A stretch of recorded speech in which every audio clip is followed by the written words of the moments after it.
크리스오야킬롬의 당신의 믿음을 역사하게 하는 법 제5장 두 종류의 믿음. 믿음의 주제에 관해 주님께서 말씀하신 가장 심오하고 영감을 불러일으키는 말씀은 마가복음 11장 22절부터 24절에서 발견됩니다. 예수께서 대답하여 그들에게 말씀하시기를 하나님을 믿어라. 진실로 내가 너희에게 말하노니 누구든지 이 산더러 옮겨져 바다에 빠지라고 말하고 그의 마음에 의심하지 않으며 그가 말한 것들이 이루어지리라고 믿으면 말한 것은 무엇이든지 갖게 되리라. 그러므로 내가 너희에게 말하노니 너희가 기도할 때에 바라는 것들은 무엇이나 받은 것으로 믿으라. 그리하면 너희 것이 되리라. 예수님은 22절에서 하나님을 믿으라 라고 가르치십니다.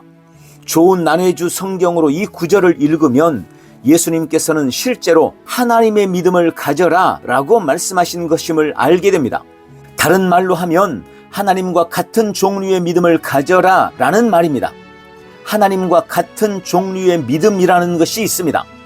다른 유형의 믿음은 사람과 같은 종류의 믿음입니다. 사람과 같은 종류의 믿음은 감각들, 다시 말해 감각적인 인식으로부터 획득된 지식 또는 정보에 근거합니다. 그 믿음은 감각 지식의 믿음이요, 따라서 실제적인 의미에서는 믿음이 아닙니다. 왜냐하면 믿음은 감각으로 보이지 않거나 지각되지 않은 것들의 증거이기 때문입니다. 우리는 성경에서 이런 종류의 믿음을 작동시킨 사람을 발견할 수 있습니다. 그의 이름은 도마로 예수님의 12제자 중 한 명이었습니다.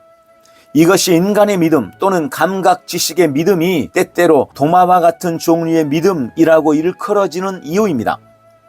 따라서 일반적 의미에서 두 종류의 믿음이 있습니다. 즉 하나님과 같은 종류의 믿음과 인간과 같은 또는 도마와 같은 종류의 믿음입니다.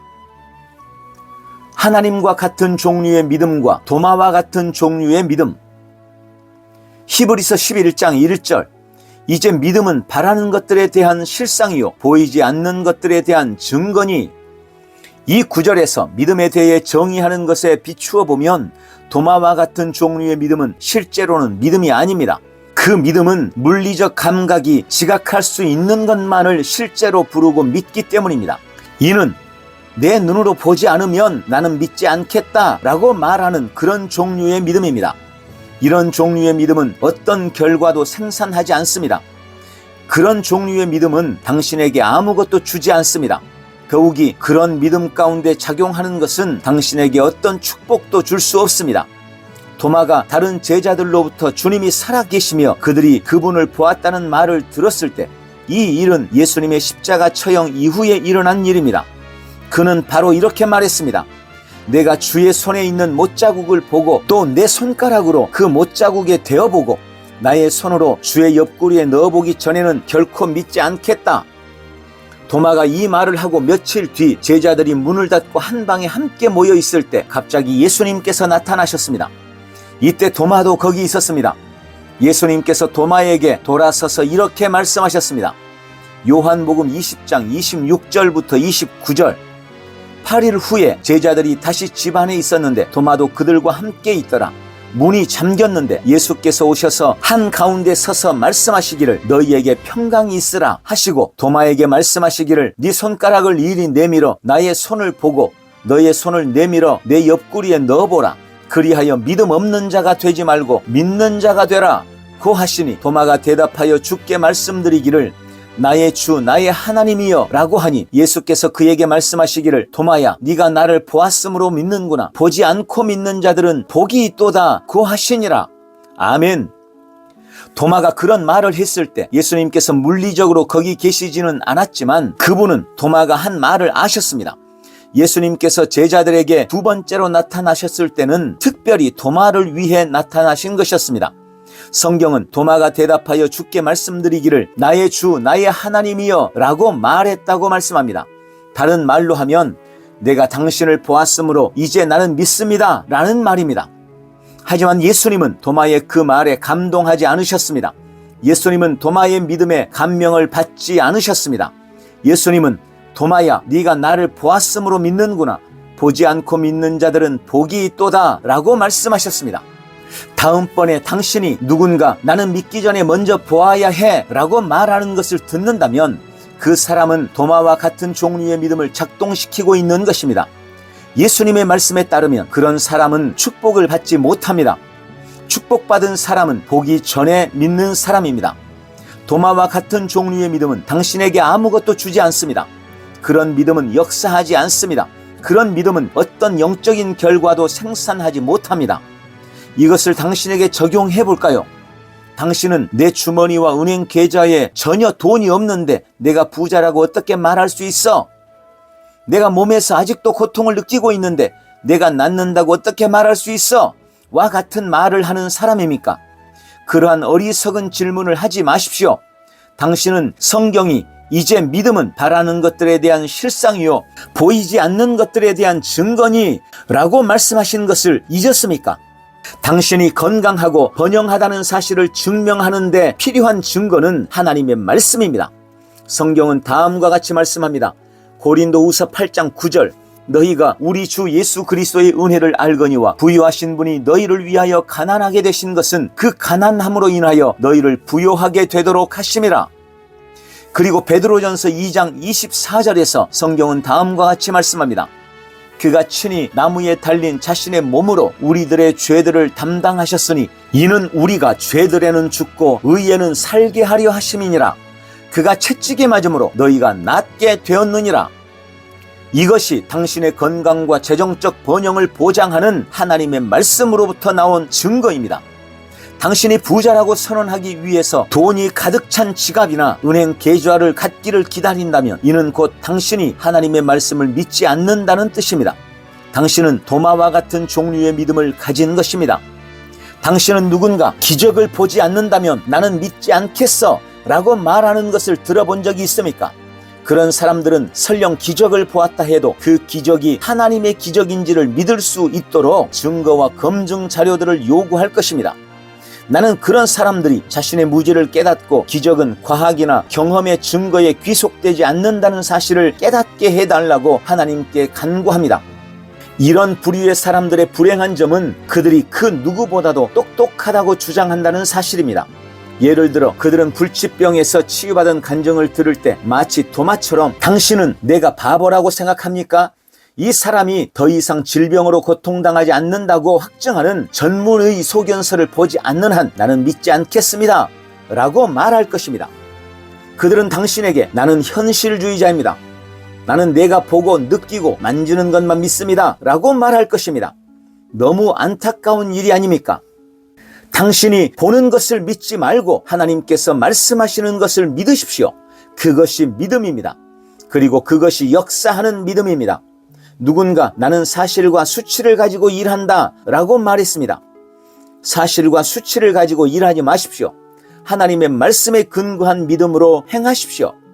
오늘날 많은 사람들은 그들의 믿음의 행보에 문제점들을 가지고 있습니다. 왜냐하면 그들은 성경적 의미에서는 전혀 믿음이 아닌 도마와 같은 종류의 믿음을 작동시키기 때문입니다. 예수님께서 요한복음 20장 27절에서 도마를 꾸짖었을 때 도마에게 믿음 없는 자가 되지 말고 믿는 자가 되라 라고 말씀하셨습니다. 이는 실제로 도마가 믿음이 없었다는 뜻입니다. 도마는 전혀 믿음을 나타내지 않았습니다. 도마는 제로 믿음의 상태였습니다. 그렇게 되어서는 안 됩니다. 마가복음 4장 40절에서 예수님께서는 그의 제자들을 꾸짖으시면서 어찌하여 너희는 그처럼 두려워하느냐? 어찌하여 너희는 믿음이 없느냐? 라고 말씀하셨습니다. 예수님은 그들의 믿음 없음으로 인해 그들을 꾸짖으셨습니다. 실제로 제로 믿음이 있습니다. 그리고 그것은 도마와 같은 종류의 믿음 또는 감각지식의 믿음입니다. 그러나 예수님께서는 우리에게 하나님과 같은 종류의 믿음을 가지라고 권고하십니다. 그 믿음은 역사하여 결과를 생산하는 믿음입니다. 그것이 우리가 믿는 자로서 작동시키도록 기대되는 종류의 믿음입니다. 그 믿음은 하나님께서 모든 그리스도인에게 이미 주신 믿음입니다. 로마서 12장 3절은 우리가 이미 믿음을 가지고 있음을 알게 해줍니다. 내게 주신 은혜로 인하여 너희 중 각 사람에게 말하노니 자신에 대하여 마땅히 생각할 그 이상의 생각을 품지 말고 다만 하나님께서 각 사람에게 나누어 주신 믿음의 분량에 따라 건전하게 생각하라. 당신은 당신 안에 하나님과 같은 종류의 믿음을 가지고 있습니다. 당신은 그 믿음을 역사하게 할 필요가 있습니다. 그 믿음을 사용하십시오. 당신이 그 믿음을 역사하게 하면 할수록 그 믿음은 더 강해집니다. 당신은 하나님과 같은 종류의 믿음을 갖게 해달라고 기도할 필요가 없습니다. 당신이 거듭났다면 당신은 이미 하나님과 같은 종류의 믿음을 가지고 있습니다. 할렐루야! 크리스 오야킬롬의 당신의 믿음을 역사하게 하는 법 제6장 적은 믿음과 큰 믿음. 적은 믿음과 큰 믿음. 우리가 믿음에 대해 일반적으로 말할 때 이미 나눈 바와 같이 두 종류의 믿음, 즉 하나님과 같은 종류의 믿음과 성경에 비추어 보면 실제로는 믿음이 아닌 인간의 믿음 또는 도마와 같은 종류의 믿음이 있다고 말할 수 있습니다. 그런데 하나님과 같은 종류의 믿음에도 실제로는 성경이 인정하는 4가지 다른 범주가 있습니다. 믿음의 이 4종류 또는 분류는 적은 믿음, 약한 믿음, 큰 믿음, 강한 믿음입니다. 주 예수님께서는 큰 믿음과 적은 믿음에 대해 말씀하셨습니다. 한 번은 예수님께서 제자들에게 마태복음 8장 26절 오 너희 믿음이 적은 자들아 라고 말씀하셨습니다. 다른 경우에 예수님께서는 종이 아플 때 큰 믿음을 보인 로마의 백부장을 칭찬하셨습니다. 예수님은 그에게 누가복음 7장 9절에서 이스라엘 중에서 이처럼 큰 믿음을 본 적이 없나니 결코 없도다 라고 말씀하셨습니다. 또한 사도 바울은 다른 2가지 믿음, 즉 약한 믿음과 강한 믿음에 대해 말했습니다. 로마서 4장 19절에서 아브라함에 대해 말하면서 바울은 그가 믿음이 약해지지 아니하여 약 100살이 되고서도 자기 몸이 이제 죽은 것으로 생각지 아니하고 또 사라의 태도 죽은 것으로 생각지 아니하였느니라 라고 말했습니다. 다른 번역본은 19절을 그는 약한 믿음을 실행하지 않았느니라 라고 말씀합니다. 그런 다음 바울은 20절에서 아브라함에 대해 그는 믿음 없음으로 인하여 하나님의 약속을 의심하지 아니하였고 오히려 믿음에 견고하여져서 하나님께 영광을 돌리며 라고 말했습니다. 6장의 초점은 적은 믿음과 큰 믿음에 있습니다. 나는 당신에게 이 2 종류의 믿음의 원인과 특성 그리고 그에 대한 해결책을 알려드릴 것입니다. 적은 믿음. 당신이 거듭나면 하나님과 같은 종류의 믿음을 이미 가지고 있음을 기억하십시오. 로마서 12장 3절에서 바울은 다음과 같이 선언합니다. 내게 주신 은혜로 인하여 너희 중 각 사람에게 말하노니 자신에 대하여 마땅히 생각할 그 이상의 생각을 품지 말고 다만 하나님께서 각 사람에게 나누어 주신 믿음의 분량에 따라 건전하게 생각하라. 나는 당신이 이 성경 구절에서 사도 바울이 죄인들이나 세상이 아닌 그리스도인들에게 편지를 쓰고 있음을 주목하기 원합니다. 바울은 내게 주신 은혜로 인하여 너희 중 각 사람에게 말하노니 라고 말했습니다. 그는 세상에 있는 모든 사람이 아니라 너희 중에 있는 자들에게 말하고 있었습니다. 너희는 누구일까요? 성도들입니다.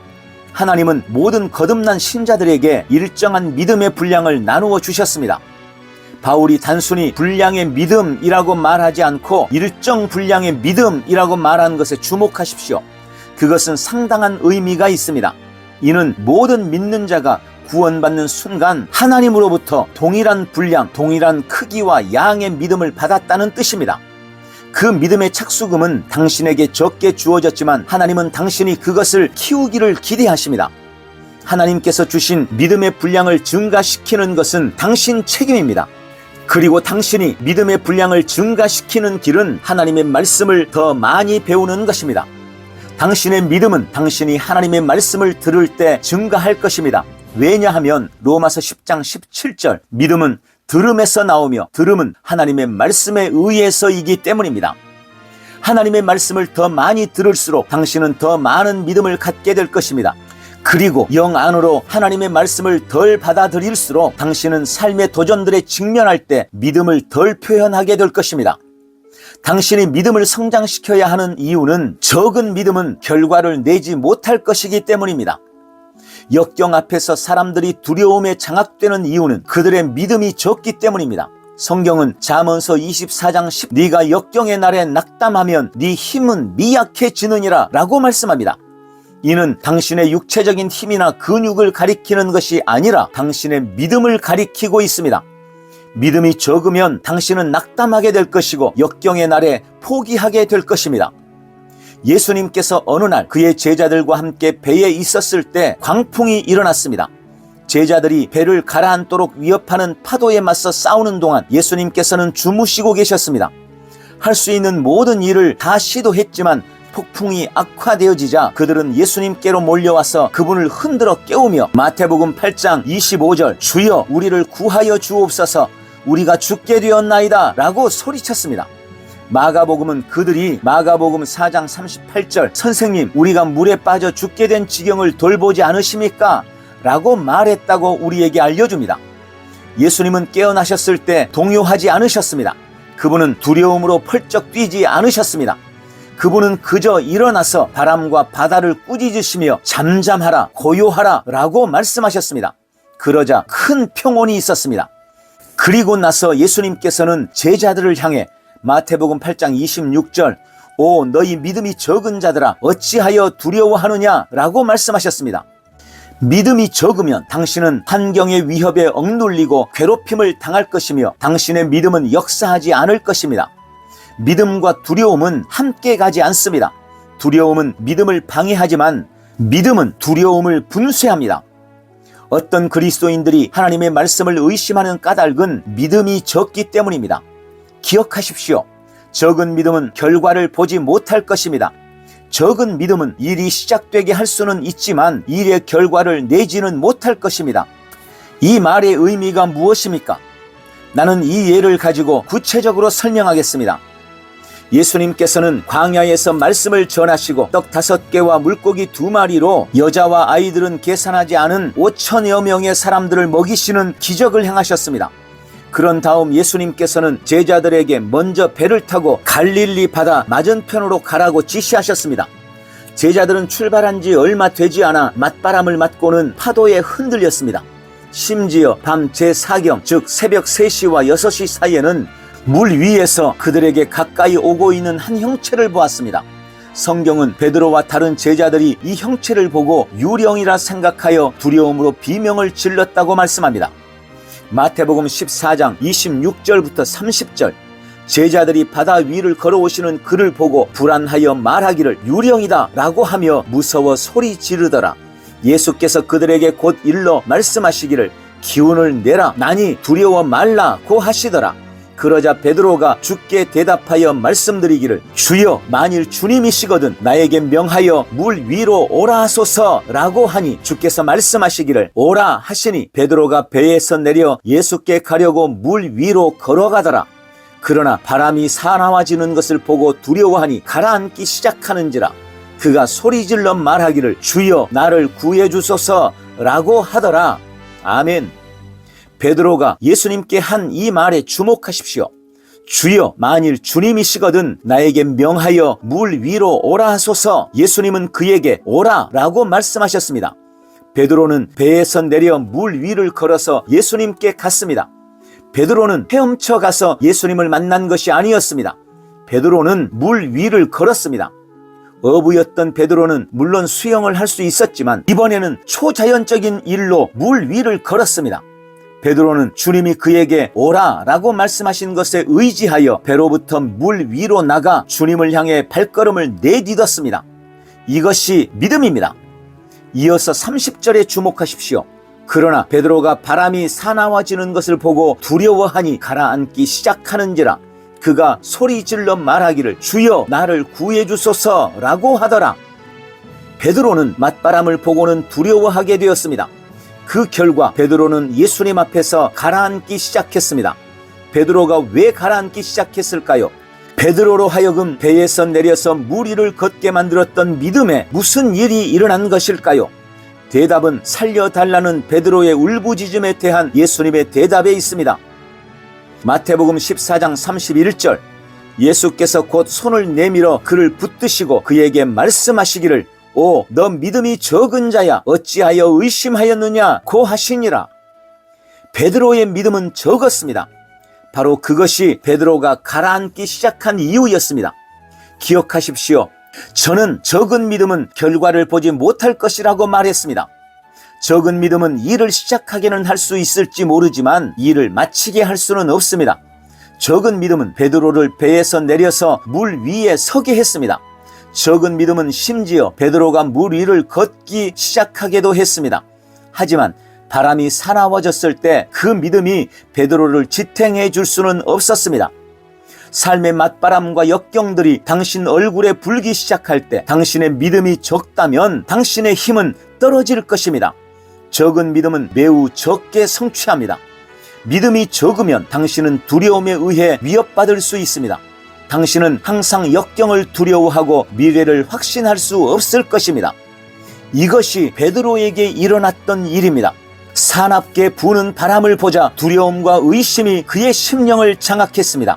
그러나 하나님께 감사하게도 그는 예수님께 살려달라고 부르짖을 만한 상식을 가지고 있었고 예수님께서 곧 손을 내밀어 그를 붙드셨습니다. 예수님은 베드로가 가라앉기 시작한 이유를 의심에 돌리셨습니다. 물에 빠지는 베드로를 구하신 후 예수님께서는 그에게 너 믿음이 적은 자야 어찌하여 의심하였느냐 라고 말씀하셨습니다. 다른 말로 하면 베드로가 의심하지 않았더라면 그는 물 위를 걸어서 예수님께 제대로 왔을 것이고 또 배로 돌아갔을 것이라는 말입니다. 의심과 두려움은 적은 믿음의 결과입니다. 당신의 믿음이 적다면 그에 대한 책임은 무엇이며 그에 대해 당신은 무엇을 할 수 있을까요? 찾아보겠습니다. 적은 믿음은 불충분한 정보의 결과입니다. 호세아서 4장 6절은 내 백성이 지식의 부족으로 멸망하는도다 라고 말씀합니다. 하나님은 자신의 백성에 대해 이렇게 말씀하셨습니다. 하나님의 자녀인 그리스도인들이 멸망한다고. 다시 말해 그들이 고통당하고 가난하게 되고 처벌받고 거꾸러뜨림을 당하고 짓밟히며 소멸된다고 말씀하셨습니다. 왜냐하면 그들에게는 하나님의 말씀에 대한 지식이 없기 때문입니다. 그러나 당신이 하나님의 말씀을 더 많이 듣는다면 당신은 더 많은 지식을 갖게 되며 말씀 안에서 믿음이 당신에게 옵니다. 그리고 당신이 하나님의 말씀을 적게 들으면 들을수록 당신은 더 적은 믿음을 갖게 됩니다. 큰 믿음. 날 때부터 스로보니아 사람인 한 가나안 여인에게 예수님께서는 마태복음 15장 28절에서 오 여인아 네 믿음이 크도다 네가 바라는 대로 될지어다 라고 반응하셨습니다. 큰 믿음은 끈기 있는 믿음입니다. 큰 믿음은 반대에도 불구하고 포기하지 않는 믿음입니다. 큰 믿음은 말씀에 대한 지식으로 반응하는 믿음입니다. 이런 유형의 믿음은 당신이 받고 수용하고 인정한 영적 정보의 양과 질에 근거합니다. 환경이 당신에게 자주 말하는 것처럼 예수님께서도 그녀가 갈망할 것을 가질 수 없을 것이라고 말씀하시면서 그녀의 믿음을 시험하셨을 때 그녀는 지식으로 반응했습니다. 그녀는 되받아서 믿음의 말을 했습니다. 예수님과 그 여인 사이에 이루어진 영감을 불러일으키는 대화를 다시 읽어보십시오. 마태복음 15장 22절부터 28절. 그런데 보라 한 가나안 여인이 그 지경에서 나오며 그에게 소리질러 말하기를 오 다윗의 아들이신 주여 나에게 자비를 베푸소서 내 딸이 마귀에게 심히 고통받나이다 라고 하더라. 그러자 주께서는 그녀에게 한 말씀도 대답하지 아니하시니 제자들이 와서 주께 간청하여 말하기를 여인이 우리 뒤에서 소리 지르오니 보내소서 라고 하더라. 주께서 대답하여 말씀하시기를 나는 이스라엘 집에 잃어버린 양 외에는 보냄을 받지 아니하였노라 고 하시니 그 여인이 와서 주께 경배하며 말씀드리기를 주여 나를 도와주옵소서 라고 하더라. 주께서 대답하여 말씀하시기를 자녀들의 빵을 가져다가 개들에게 던져주는 것이 옳지 않도다 라고 하시니 그 여인이 말하기를 그러하옵니다 주여 그러나 개들도 그들 주인의 식탁에서 떨어지는 부스러기를 먹나이다 라고 하니 예수께서 대답하여 그 여인에게 말씀하시기를 오 여인아 네 믿음이 크도다 네가 바라는 대로 될지어다 라고 하시자 그 여인의 딸이 그 시각으로 나으니라. 아멘. 영적 정보가 충분히 담긴 그녀의 대답을 듣고 예수님께서는 그녀에게 여인아 내 믿음이 크도다 라고 말씀하셨습니다. 또 다른 경우에 예수님께서는 마가복음 9장 7절에서 로마의 백부장에게도 똑같은 말씀을 하셨습니다. 예수께서 이런 일을 들으시고 그를 놀라워하시며 자기를 따르는 무리를 돌아보며 말씀하시기를 내가 너희에게 말하노니 이스라엘 중에서 이처럼 큰 믿음을 본 적이 없나니 결코 없도다 라고 하시더라. 아멘. 주님의 말씀은 또다시 믿음의 입술에서 나온 말들에 대한 응답이셨습니다. 기억하십시오. 당신이 더 정확한 정보를 가질수록 더 좋다는 것을 말입니다. 그리고 당신이 이 정보 위에서 용감하게 행동할 때 당신은 큰 믿음 또는 많은 믿음을 있는 그대로 입증하게 될 것입니다. 로마서 10장 17절은 그러므로 믿음은 들음에서 나오며 들음은 하나님의 말씀에 의해서니라 라고 말씀합니다. 그러므로 당신이 어떤 주제에 대해 말씀으로부터 충분한 영적 정보를 가지고 있지 못하다면 당신의 믿음은 당신이 들은 하나님의 말씀에 따르는 것이므로 당신의 믿음은 적게 될 것입니다. 그러므로 그런 적은 믿음을 해결하는 법은 단지 그 주제에 대한 하나님의 말씀을 더 많이 배우는 것입니다. 방금 읽은 성경 구절은 믿음이 어떻게 오는지 알려줍니다. 믿음은 바로 하나님의 말씀을 들음으로써 옵니다. 소망이 없는 것 같은 상황에 맞닥뜨릴 경우 말씀 속으로 들어가십시오. 당신의 상황에 대한 성경 구절을 주의 깊고 부지런하게 찾아서 공부함으로써 말씀을 공부하는 학생이 되십시오. 당신의 상황과 관련된 말씀을 가르치는 테이프와 책들을 구하십시오. 당신의 건강이나 재정이나 구직이나 사업 확장이나 학생으로서 학업이나 그 외 삶의 어떤 영역에서든 문제를 가지고 있다면 당신은 반드시 이 일을 해야 합니다. 하나님의 말씀으로부터 더 많은 정보를 얻으십시오. 당신의 영을 하나님의 말씀으로 가득하게 하고 하나님의 말씀으로 당신의 생각을 폭격하십시오. 오디오나 비디오의 형태로 된 말씀을 가르치는 테이프를 구해서 반복해서 청취하고 시청하십시오. 절대로 그 테이프 벌써 본 건데 라고 말하지 마십시오. 계속해서 들으십시오. 나는 수년 동안 특정 테이프를 여러 차례 반복해서 들어왔습니다. 10년 넘은 테이프들을 반복해서 들었습니다. 하나님의 말씀은 절대로 늙지 않습니다.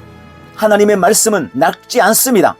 계속해서 하나님의 말씀을 들을 때 당신의 마음과 생각과 사고방식이 변하여서 당신의 삶을 향한 하나님의 비전과 결합하기 시작할 것입니다.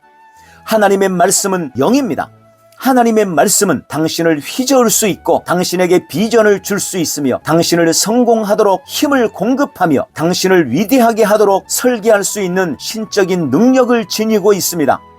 하나님의 말씀의 능력을 과소평가하지 마십시오. 도전적인 상황에 직면할 때 테이프를 틀고 계속 들으십시오. 말씀이 당신의 영 안으로 들어오고 당신의 생각을 새롭게 할 때까지 들으십시오. 당신의 생각과 아이디어와 시각이 변할 때까지 들으십시오. 그것이 적은 믿음에 대한 해결책입니다. 당신의 믿음이 크게 성장하는 방법입니다. 할렐루야! 크리스 오야킬롬의 당신의 믿음을 역사하게 하는 법 제7장 약한 믿음과 강한 믿음. 약한 믿음과 강한 믿음. 약한 믿음. 로마서 4장 19절 그가 믿음이 약해지지 아니하여 약 100살이 되고서도 자기 몸이 이제 죽은 것으로 생각지 아니하고 또 사라의 태도 죽은 것으로 생각지 아니하였느니라. 약한 믿음은 믿음의 연습 부족 또는 연습하지 않는 믿음의 결과입니다. 이것이 무슨 뜻일까요? 하나님의 말씀을 들어도 그 말씀에 근거한 행동이 없다면 당신의 믿음은 약해질 것입니다. 기억하십시오. 나는 적은 믿음이 하나님의 말씀으로부터 정보를 불충분하게 받은 결과라고 말했습니다. 하지만 약한 믿음은 당신이 가지고 있는 정보에 근거하여 행동하지 않은 결과입니다. 당신은 누군가 저는 성경이 그렇게 말씀한다는 것을 알지만 현실을 직시합시다 라고 말하는 것을 들어본 적이 있습니까? 그러나 하나님의 말씀보다 더 현실적이고 실제적인 것이 있을 수 있을까요? 하나님의 말씀은 절대적인 실제입니다. 실제란 진리란 뜻이고 하나님의 말씀이 곧 진리입니다. 성경 말씀을 안다고 말하면서 그 말씀을 따라 행동하지 않는 사람들에 대해 나는 항상 놀랍니다. 예를 들어 어떤 그리스도인이 저는 성경이 그가 채찍에 맞음으로 너희가 낫게 되었느니라 라고 말씀한다는 사실을 압니다 라고 말하면서 병들어 누워있다고 합시다. 당신은 그에게 형제님 성경은 당신이 나았다고 말씀합니다. 그러니 당신의 치유를 선포하고 그 말씀 위에 행동하십시오 라고 말할 것입니다. 그러면 그는 시간을 좀 주세요. 저도 성경이 그렇게 말씀한다는 것은 알지만 고통이 너무나 커요. 저는 땅에 발을 내디딜 수조차 없어요. 머리가 너무 아프거든요. 라고 반응합니다. 보다시피 그는 성경 구절을 인용할 수 있고 설교도 할 수 있을지 모르지만 그 말씀대로 행하고 있지는 않습니다. 그것이 약한 믿음입니다. 당신은 말씀을 안다고 말하지만 말씀대로 행동하고 있지 않습니다. 당신은 하나님의 말씀대로 행동하기보다는 고통을 생각하고 있습니다. 당신은 하나님의 말씀으로부터 온 정보를 가지고 있고 그것을 인용할 수 있고 심지어는 다른 사람들에게 가르치고 나눌 수도 있지만 그대로 행하지 않습니다. 그러면 당신의 믿음은 약하게 될 것입니다. 당신이 삶의 위기에 직면할 때 당신의 믿음은 역사하지 않을 것입니다. 당신의 약한 믿음은 당신을 비틀거리게 만들고 그 결과 두려움이 당신을 장악하여 당신은 삶의 위기에 의해 패배당할 것입니다. 그러면 당신은 하나님이 왜 나에게 이렇게 하셨지? 라고 궁금해하기 시작할 것입니다. 하나님이 하신 것이 아닙니다. 문제는 당신의 믿음이 당신을 지탱하지 못한 것입니다. 당신의 믿음이 약했기 때문에 역사하지 않은 것입니다. 성경이 아브라함에 대해서 로마서 4장 20절 그는 믿음 없음으로 인하여 하나님의 약속을 의심하지 아니하였고 오히려 믿음에 견고하여져서 하나님께 영광을 돌리며 라고 말씀하는 것을 보십시오. 아브라함은 하나님의 약속에 대해 비틀거리거나 요동하지 않았습니다. 믿음이 약하면 당신은 비틀거리고 동요하게 될 것입니다. 당신은 하나님의 말씀을 믿기 전에 증거를 구할 것입니다. 어떤 일에 대해 하나님께 기도하거나 말씀드리고 있으면 갑자기 그것에 대해 어떤 예언을 받을 것입니다. 당신은 하나님께서 힘을 내라, 네가 구하고 있는 것을 내가 이미 행하였느니라 라고 말씀하시는 것을 듣습니다. 그러면 당신은 영 안에서 승리의 신호를 감지하고 기뻐하기 시작합니다. 그러나 외적으로는 당신이 하나님께 받은 예언의 말씀에 따른 변화가 전혀 일어나지 않은 것처럼 보입니다. 며칠 뒤 혹은 몇 주 뒤에 당신은 저는 하나님께서 그것을 말씀하신 줄 알지만 아무것도 변하지 않았어요 라고 의아해하기 시작합니다. 당신은 이제 기도를 한 번도 안 했던 것처럼 똑같은 것을 다시 기도하며 구하기 시작합니다. 당신은 심지어 모든 사람에게 기도 부탁을 하기 시작합니다. 이제 당신은 하나님께서 이미 당신에게 레마의 말씀을 주셨던 것, 즉 하나님께서 이미 다 하셨다고 말씀하신 것을 가지고 또 기도하고 구하고 있습니다. 이것이 불신앙입니다. 이런 식으로는 당신의 믿음이 역사할 수 없습니다. 당신은 정보를 받았지만 그대로 행동하지 않았습니다. 그것이 약한 믿음입니다. 그렇다면 약한 믿음에 대한 해결책은 무엇일까요? 약한 믿음의 해결책. 약한 믿음에 대한 해결책은 말씀에 따라 행동하는 것, 즉 당신이 받았던 정보에 근거하여 행동하는 것입니다. 당신의 믿음이 크고 강해지기를 원한다면 말씀을 행하기 시작하십시오. 예를 들면 성경은 데살로니가전서 5장 18절 모든 일에 감사하라. 이것은 예수 그리스도 안에서 너희에 관한 하나님의 뜻이니라 라고 말씀합니다. 그래서 당신은 무엇을 해야 합니까? 당신의 삶에서 그 성경 구절을 실행하기 시작하십시오. 다시 말해 모든 상황 가운데서 감사하십시오. 당신의 삶이 하나님을 향한 찬양과 감사의 끝없는 연속이 되게 하십시오. 무슨 일이 일어나든지 상관없이 당신은 항상 예수님 감사합니다 라고 말할 것입니다. 당신은 모든 것에 있어 주님을 찬양합니다. 그것이 말씀대로 행동하는 것입니다. 당신이 연습하면 할수록 믿음은 더욱 강해집니다. 당신의 믿음을 연습하는 유일한 방법은 말씀을 따라 행동하는 것입니다. 자신에게 이렇게 말하십시오. 하나님의 말씀이 그가 채찍에 맞음으로 너희가 낫게 되었느니라 라고 말씀한다. 그러므로 나는 아프기를 거절한다. 나는 나으려고 애쓰는 병자가 아니다. 병과 질병과 약함은 내 몸에 있을 자리가 없다. 그러므로 나는 병상에 누워있거나 휠체어에 앉아있거나 목발을 짚고 다니는 것을 거부한다. 나는 주님으로 인해 이미 나은 자이다. 왜냐하면 말씀이 그렇게 말씀하시기 때문이다. 이것이 말씀대로 행동하는 것입니다. 당신은 삶의 모든 환경에서 하나님의 말씀을 유일한 진리이자 최종 심판자로 받아들입니다.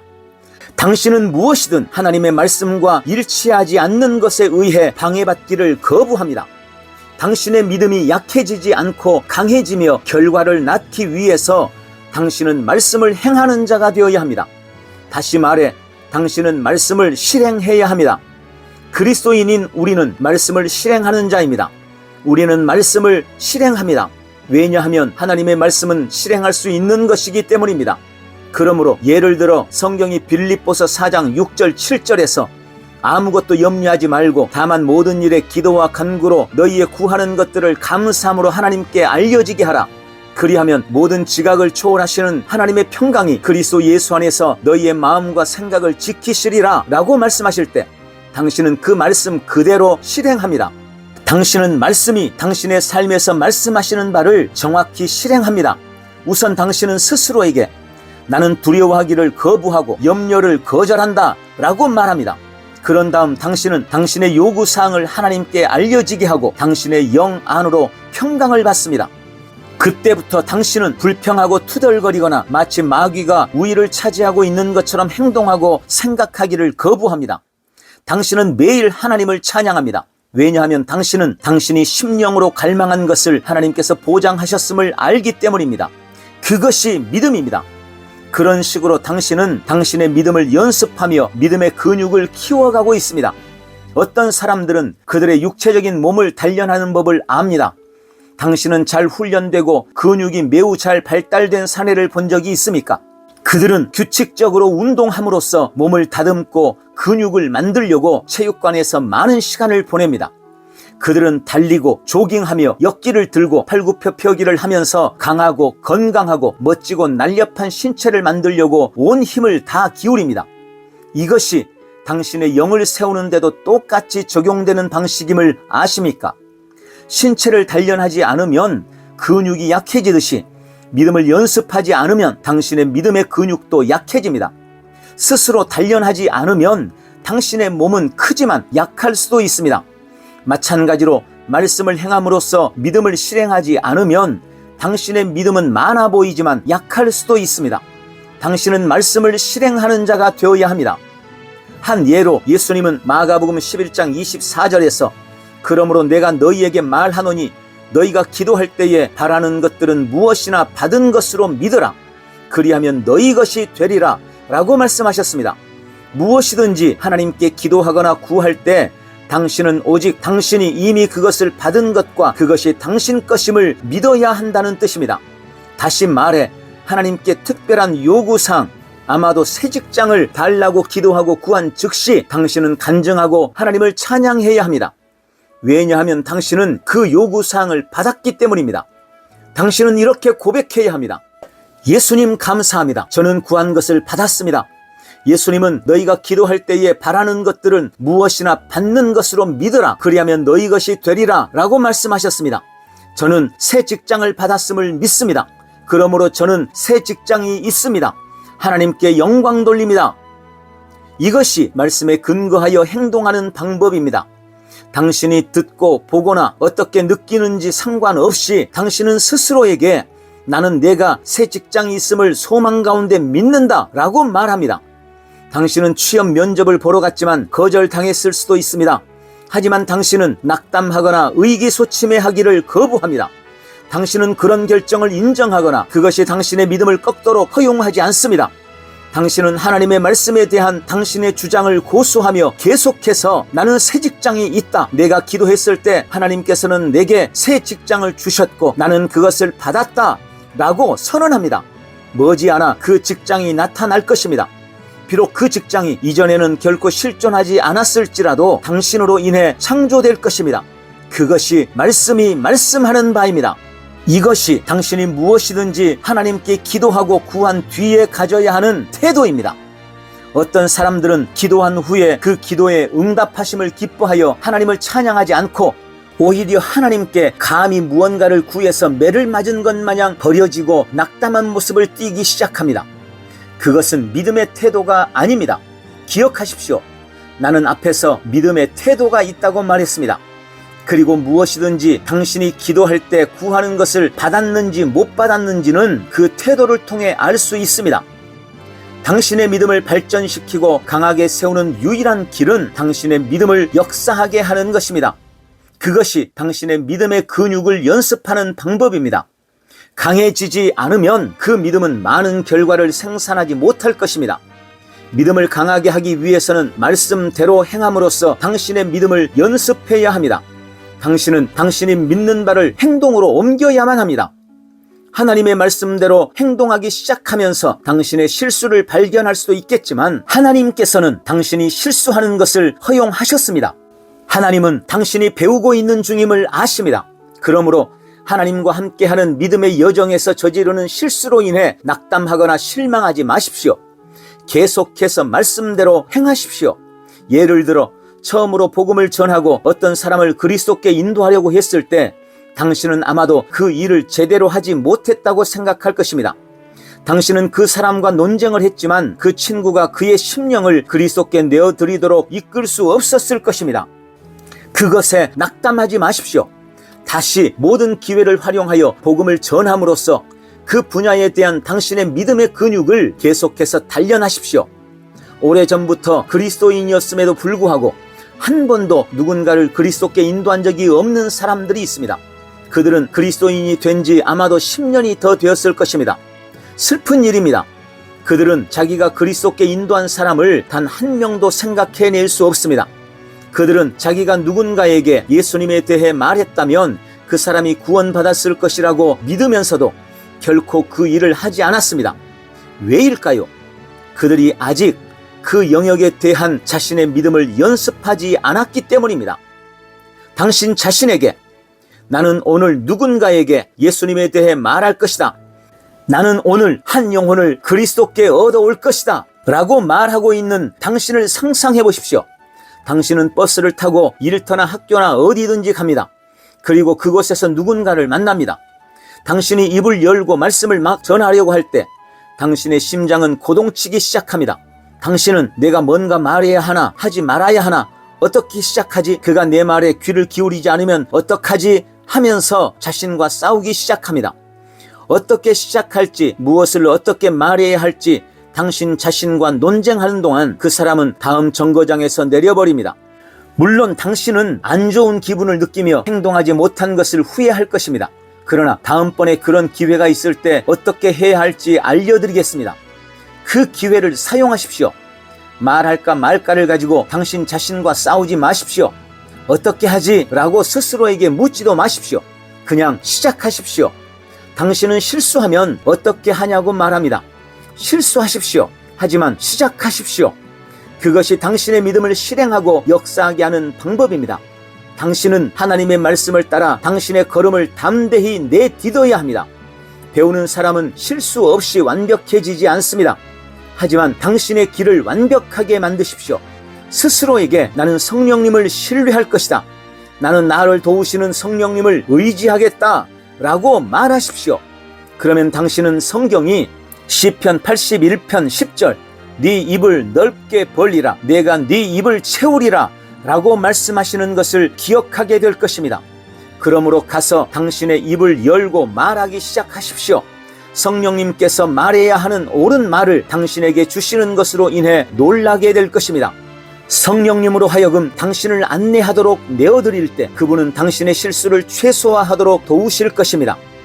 영혼을 얻어오기 시작하십시오. 그렇게 할 때 당신의 믿음이 강해질 것입니다. 당신이 사람들에게 예수님에 관하여 이야기하기 시작할 때 다음번에 당신의 믿음은 더 강해질 것입니다. 다음 기회를 포착하여 누군가에게 예수님에 관해 이야기하십시오. 그러면 당신은 당신의 믿음이 하룻밤 사이에 얼마나 강해졌는지 깜짝 놀라게 될 것입니다.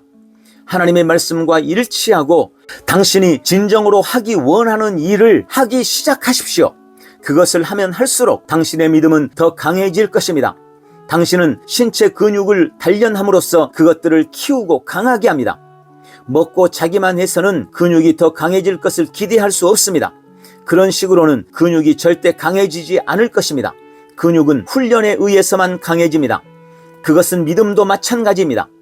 당신이 믿음을 연습한다면 그 믿음은 크고 강해져서 더 큰 결과들을 생산할 것입니다. 당신은 덩치는 크지만 근육은 약한 사람을 본 적이 있습니까? 그런 사람은 몸집은 크지만 약합니다. 그 사람이 무엇을 할 수 있으리라 기대하십니까? 더 많이 먹는 것입니까? 그렇습니다. 그 사람은 많이 먹어서 몸집이 커졌습니다. 그의 몸은 크지만 이것이 곧 그의 몸이 강하다는 뜻은 아닙니다. 당신이 그 사람에게 몇 미터만 뛰라고 해도 그는 뛸 수가 없습니다. 그는 몸집은 크지만 숨을 헐떡이는 것 말고는 아무것도 할 수 없습니다. 그런 사람이 어떻게 하면 몸매가 균형 잡히고 강해질 수 있을까요? 그 사람은 더 많은 신체 활동을 해야 합니다. 그 사람은 신체 단련을 할 필요가 있습니다. 그렇게 할 때 그의 크지만 약한 몸이 강해질 것입니다. 음식을 먹어서 몸집이 커지는 것과 마찬가지로 당신의 믿음도 하나님의 말씀을 먹음으로써 증가합니다. 하나님의 말씀을 먹음으로 말미암아 당신의 믿음은 크게 성장합니다. 그러나 당신의 믿음이 크다고 할지라도 그것이 약한 믿음이라면 아무것도 할 수 없다는 사실을 아십시오. 당신의 큰 믿음이 역사하기 위해서는 그 믿음이 강해져야 합니다. 강한 믿음. 하나님께서는 로마서 4장 19절 20절에서 아브라함에 관한 아름다운 이야기를 알려주십니다. 하나님은 다음과 같이 말씀하십니다. 그가 믿음이 약해지지 아니하여 약 100살이 되고서도 자기 몸이 이제 죽은 것으로 생각지 아니하고 또 사라의 태도 죽은 것으로 생각지 아니하였느니라. 그는 믿음 없음으로 인하여 하나님의 약속을 의심하지 아니하였고 오히려 믿음에 견고하여져서 하나님께 영광을 돌리며. 이 성경 구절들은 우리로 하여금 아브라함이 보여준 종류의 믿음을 알려줍니다. 그 믿음은 아브라함을 하나님의 친구이자 믿음의 아버지로 만들었습니다. 아브라함은 하나님의 말씀을 믿는 강한 믿음을 나타냈습니다. 아브라함은 하나님의 말씀의 약속에 대해 불신앙으로 흔들리지 않았습니다. 그는 믿음에 견고하여져서 하나님께 영광을 돌렸습니다. 이는 하나님께 영광을 돌리는 것이 강한 믿음의 특징 중 하나임을 우리에게 알려줍니다. 하나님께 영광 돌림. 믿음이 강하면 하나님께서 당신에게 말씀 안에서 말씀하시는 것을 무엇이든지 믿기가 매우 쉽습니다. 당신은 하나님의 말씀을 듣자마자 재빨리 그 말씀을 믿습니다. 당신은 재빨리 믿을 뿐만 아니라 하나님께 영광을 돌리며 찬양하기 시작합니다. 왜냐하면 당신은 당신이 믿고 받아들이고 인정한 그 말씀이 당신의 삶에서 이미 이루어졌음을 알기 때문입니다. 이것이 절대로 실패하지 않는 믿음입니다. 그 믿음은 하나님과 그분의 말씀에 대한 전폭적이고 비교할 수 없고 폐지할 수 없는 헌신입니다. 당신은 자신을 하나님께 던지며 하나님의 말씀을 절대적 진리로 받아들입니다.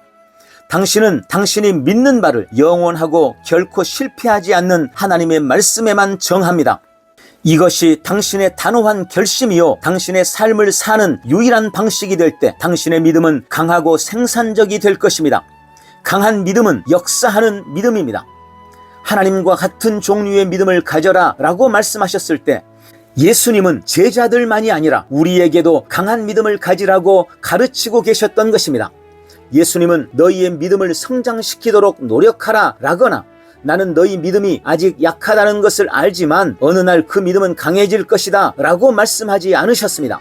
예수님은 하나님과 같은 종류의 믿음을 가져라 라고 말씀하셨습니다.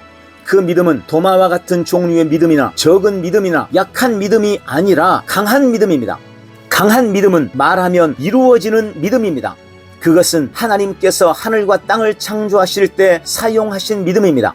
성경은 창세기 1장 1절에서 태초에 하나님께서 하늘과 땅을 창조하셨느니라 라고 말씀합니다. 하나님께서는 믿음의 말을 통해 그렇게 하셨습니다. 하나님께서는 말씀하셨고 그 말씀하신 것이 생겨났습니다. 존재하는 모든 것, 우리가 오늘 보는 모든 것, 즉 해와 달과 별 등 인간을 제외한 모든 것들이 그런 식으로 존재하게 되었습니다. 하나님께서 빛이 있으라 라고 말씀하셨을 때 빛이 존재하게 되었습니다. 창조 때에 하나님께서 하신 모든 말씀은 다 이루어졌습니다. 왜냐하면 하나님께서는 믿음 안에서 말씀하셨기 때문입니다. 하나님은 믿음의 하나님이십니다. 하나님은 믿으셨습니다. 하나님은 그분이 말씀하신 것은 무엇이든지 이루어질 것을 아셨습니다. 그것이 강한 믿음입니다. 예수님은 마가복음 11장 23절에서 강한 믿음을 정의하셨습니다.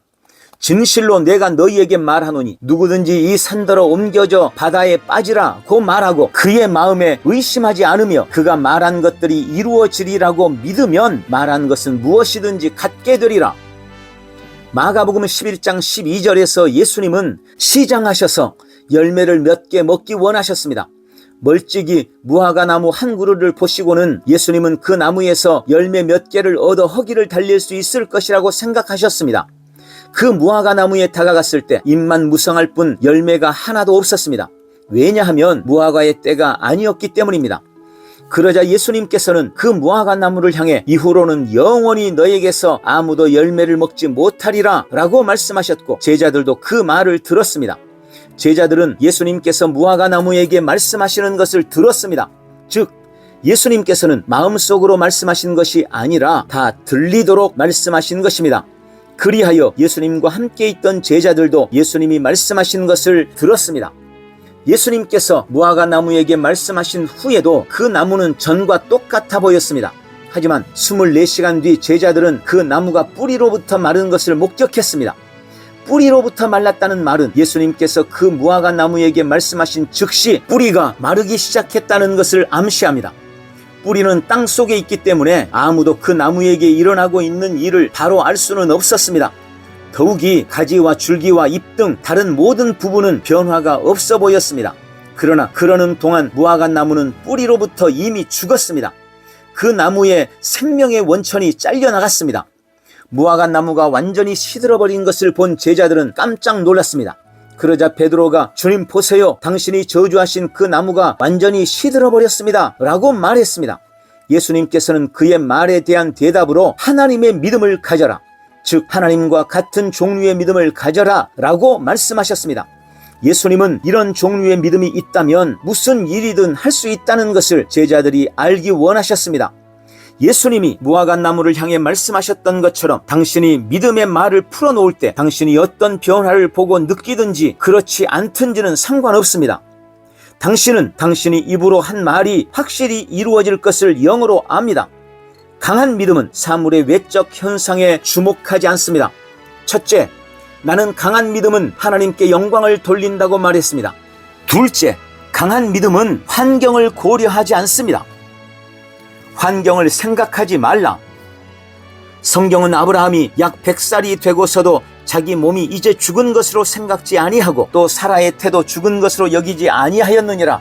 그는 믿음 없음으로 인하여 하나님의 약속을 의심하지 아니하였고 오히려 믿음에 견고해져서 하나님께 영광을 돌리며 라고 말씀합니다.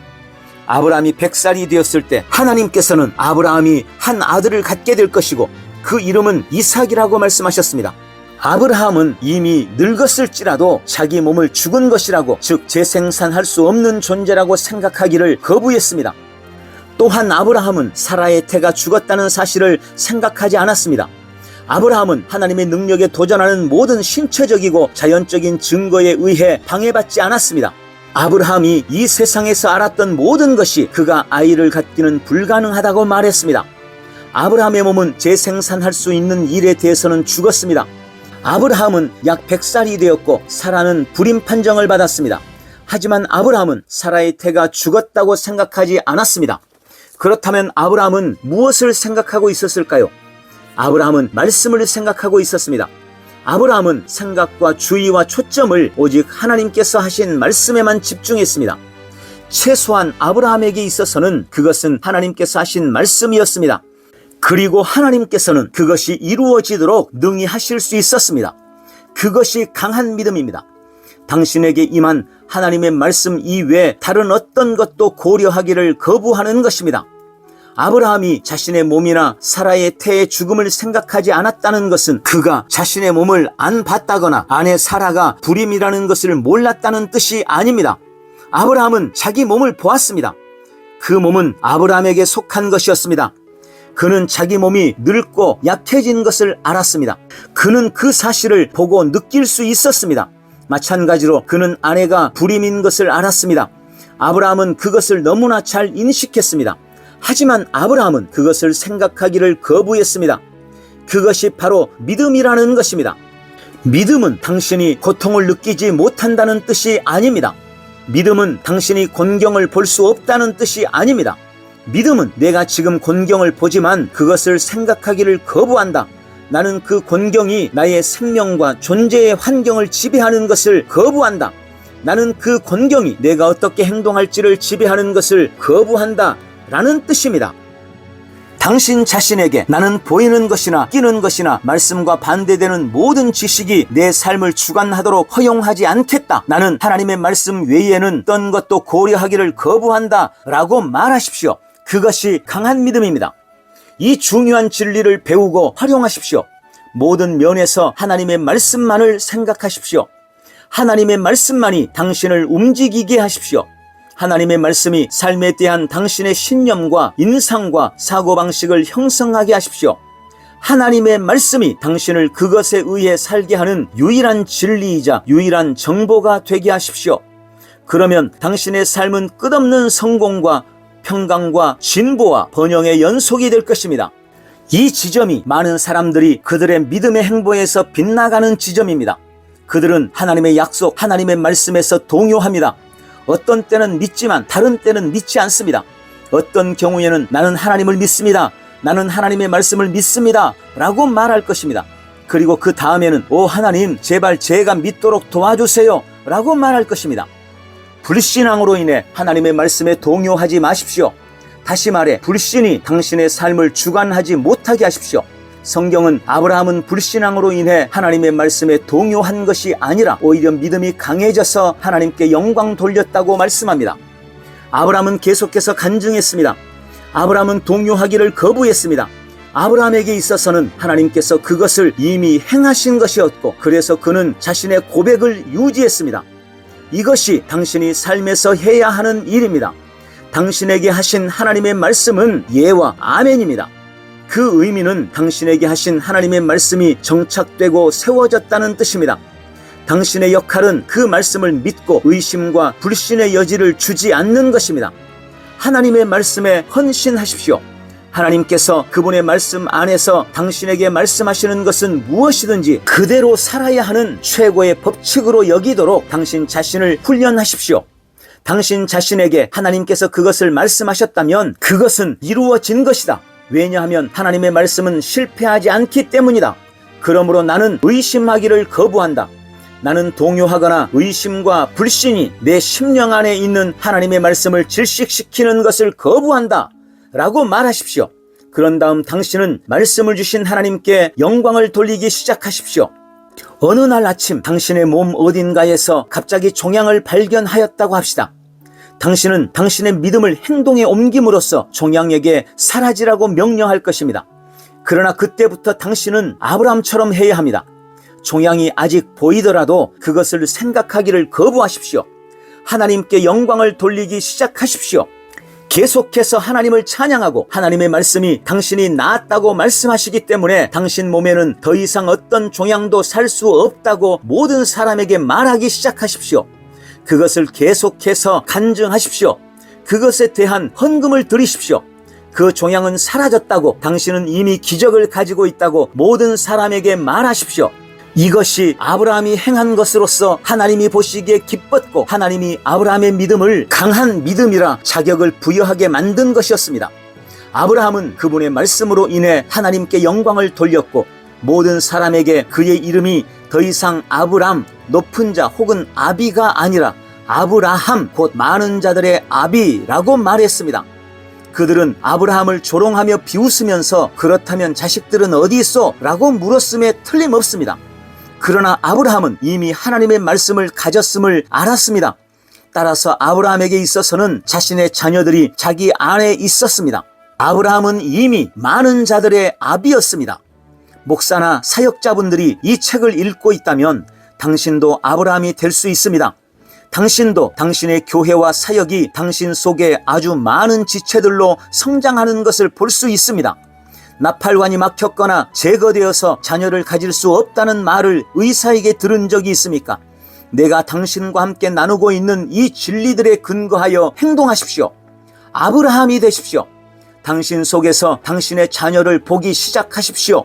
아브라함처럼 불신으로 동요하기를 거부하십시오. 당신이 알기도 전에 모든 사람들이 당신이 당신의 아기를 데리고 오는 것을 보게 될 것입니다.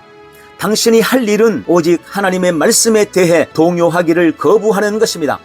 당신의 시선을 말씀에 고정하십시오. 완전히 설득되라. 알다시피 불신앙은 영입니다. 두려움도 영이며 그것들은 사람을 공격하려고 합니다. 두려움이나 불신이 당신을 공격할 때 하나님 앞에 계속 무릎을 꿇으십시오. 성경책을 당신 앞에 두십시오. 성경 말씀을 읽거나 생각하지만 말고 그 말씀들을 크게 말하기 시작하십시오. 당신이 완전히 포화 상태가 될 때까지 그 말씀들을 말하기 시작하십시오.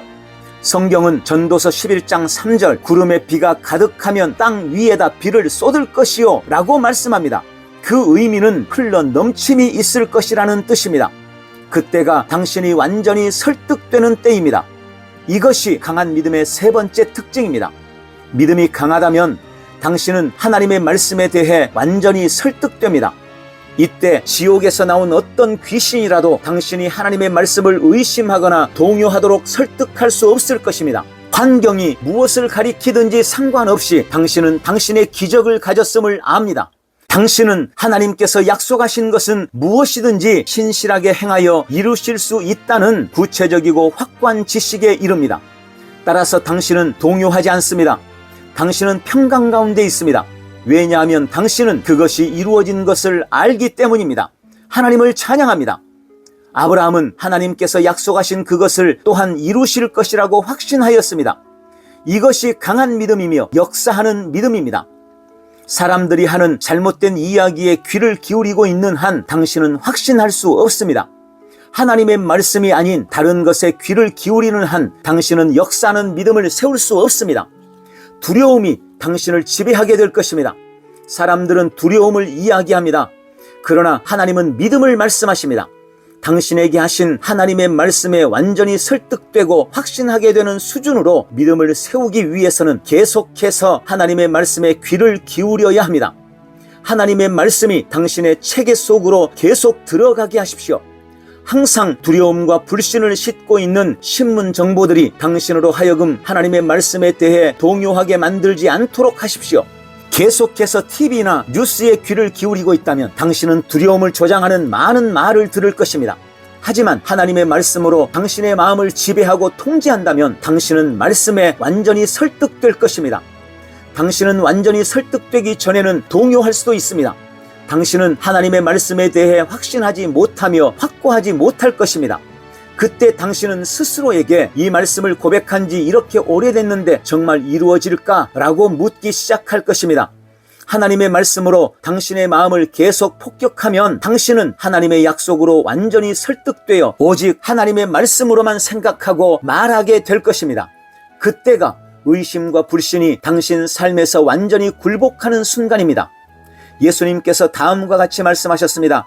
마가복음 11장 23절 진실로 내가 너희에게 말하노니 누구든지 이 산더러 옮겨져 바다에 빠지라 고 말하고 그의 마음에 의심하지 않으며 그가 말한 것들이 이루어지리라고 믿으면 말한 것은 무엇이든지 갖게 되리라. 의심이나 불신은 하나님의 축복을 훔쳐가는 가장 큰 도둑입니다. 예수님은 당신이 심령에서 의심하지 않는다면 당신이 입으로 말하는 것은 무엇이든지 이루어질 것이라고 말씀하십니다. 그 일이 일어나기 위해서는 당신은 완전히 전적으로 설득되어야 합니다. 당신은 당신 심령에 어떤 의심도 출입 금지라고 말하는 파수꾼을 세워야 합니다. 암이나 에이즈, 당뇨나 다른 종류의 질병과 병으로 진단을 받았을 경우 당신은 이렇게 해야 합니다. 아마도 당신은 삶에서 어떤 것도 성공할 수 없다는 말을 들었을 수도 있습니다. 당신에게 필요한 것은 기도가 아닙니다. 당신은 울거나 애걸하거나 도움을 구하러 사람들을 찾아다닐 필요가 없습니다.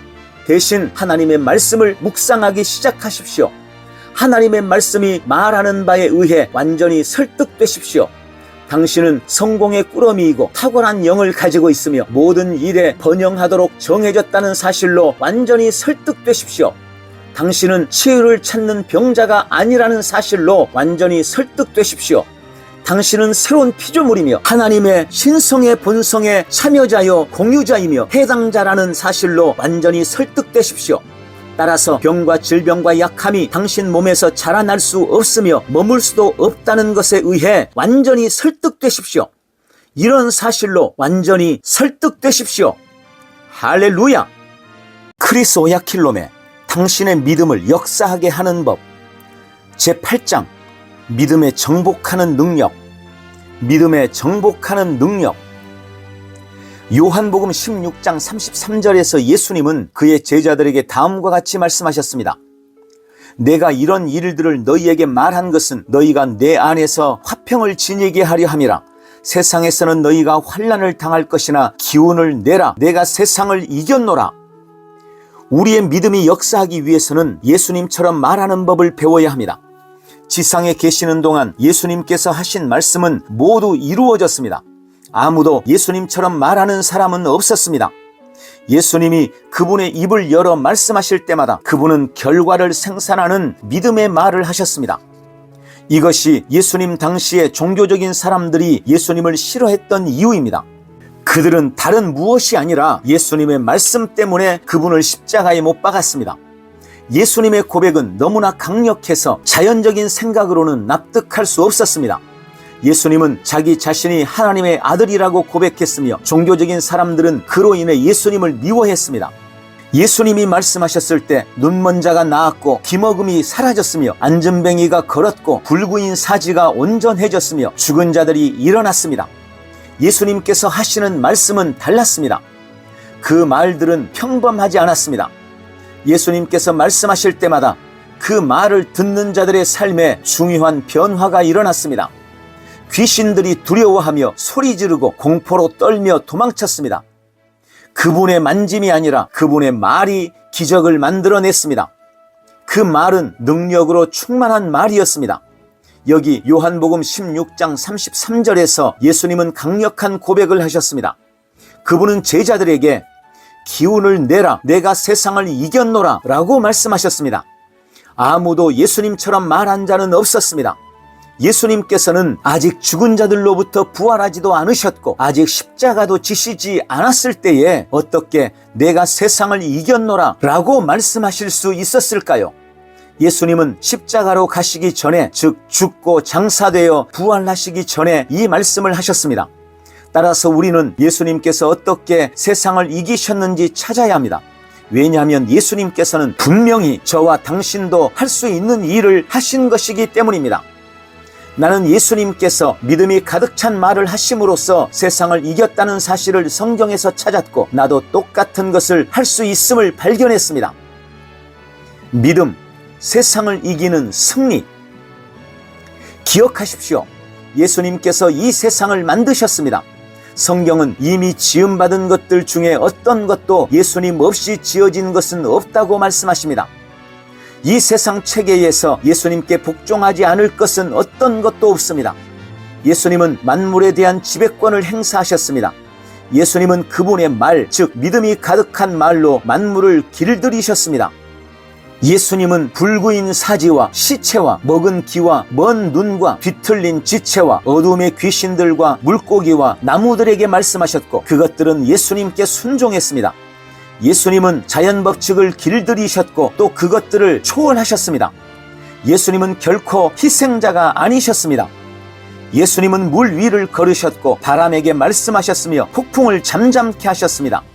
예수님께서 문둥병자에게 깨끗해져라 라고 말씀하셨을 때 문둥병은 사라졌습니다. 예수님은 자신이 누구인지 아셨습니다. 예수님은 어떤 것도 절대로 두려워하지 않으셨습니다. 예수님께서 말씀하셨을 때 모든 사람이 예수님께 놀랐습니다. 예수님은 자기의 정체성을 선언하시는데 전혀 거리낌이 없었습니다. 예수님은 나와 내 아버지는 하나라고 말씀하셨습니다. 예수님은 아버지와 하나가 되어 행하셨습니다. 예수님의 말씀이 그랬듯이 우리가 하는 말도 영이요 생명입니다. 그 의미는 우리의 말이 공허하지 않다는 뜻입니다. 우리의 말에는 잠재력이 있습니다. 우리의 말은 마귀와 적대 요소와 삶의 모든 부정적인 환경을 정복하고 이기고 압도하는 능력이 있습니다. 그러므로 우리가 믿음으로 가득한 말을 풀어놓음으로써 예수님처럼 말하는 것이 너무나 중요합니다. 사도 요한이 요한일서 5장 4절에 세상을 이기는 승리는 이것이니 우리의 믿음이라 라고 부르짖는 것은 전혀 놀랄 일이 아닙니다. 우리의 믿음이 세상을 이기는 승리입니다. 우리의 믿음에는 세상을 정복하고 길들이고 복종시킬 수 있는 초자연적인 능력이 있습니다. 히브리서 11장은 우리에게 믿음의 사람들, 곧 믿음으로 그들의 세계를 굴복시키고 길들였던 위대한 사람들의 목록을 알려줍니다. 히브리서 11장 32절부터 34절. 내가 무슨 말을 더하리요? 기드온, 바락, 삼손, 입다, 다윗, 또한 사무엘과 선지자들에 관하여 말하려면 내게 시간이 부족하리라. 그들은 믿음을 통하여 왕국들을 정복하기도 하고 의를 이루기도 하며 약속들을 받기도 하고 사자들의 입을 막기도 하며 불의 세력을 소멸시키기도 하고 칼날을 피하기도 하며 연약함 중에 강하게 되기도 하고 전쟁에서 용맹스럽게 되기도 하며 외적들을 패주시키기도 하며. 바울은 우리에게 이 사람들이 믿음을 통해 그들의 세계를 어떻게 굴복시키며 정복했는지에 대한 그림을 보여줍니다. 기독교 역사에 따르면 교회의 대박해 시기에 사도 요한을 죽이려고 기름이 끓는 큰 솥에 던져놓고는 뚜껑을 덮어두었다고 전합니다. 그러나 박해자들이 기름이 다 타고 난 다음 솥뚜껑을 열었을 때 사도 요한이 아직 살아있는 것을 보고 충격을 받았습니다. 나는 틀림없이 사도 요한이 그들의 얼굴을 가리키면서 하나님께로부터 태어난 자는 누구든지 세상을 이긴다 라고 말했을 것이라고 믿습니다. 당신은 삼손에 관해 읽어본 적이 있습니까? 삼손은 맨손으로 사자를 찢어 죽였습니다. 다윗도 똑같은 일을 했습니다. 다니엘은 어떻습니까? 다니엘은 사자 굴에 던져졌습니다. 다니엘이 무엇을 했다고 생각하십니까? 다니엘은 사자들을 죽여야겠다고 생각하지 않았습니다. 오히려 사자들을 길들였습니다. 그런 다음 사자들과 함께 앉아 그들에게 자신의 손을 댔습니다. 나는 당신에게 우리의 믿음의 계보에 있는 사람들이 어떻게 그들의 세계를 굴복시켰는지를 보여주고 있습니다. 그들은 세상이 더 이상 그들을 감당하지 못할 정도까지 자신의 세계를 지배하고 정복했습니다. 그들은 이 땅에 더 이상 머물 수 없는 정도까지 자신의 믿음으로 이 물리적 세계를 완전히 이겼습니다. 에녹 같은 사람들은 성경이 말씀하시기를 창세기 5장 24절 하나님과 동행하다가 없어졌더라. 이는 하나님께서 그를 데려가셨음이라 라고 말씀합니다. 이는 하나님께서 그의 생명을 취하셨다거나 그가 죽었다는 뜻이 아니라 그가 믿음으로 걸었으며 문자 그대로 세상에서 하늘로 옮겨지기까지 이 세상을 굴복시켰다는 뜻입니다. 어떻게요? 믿음으로 말입니다. 당신도 똑같이 할 수 있습니다. 이 믿음의 영예의 전당에 당신의 이름을 기록하십시오. 할렐루야!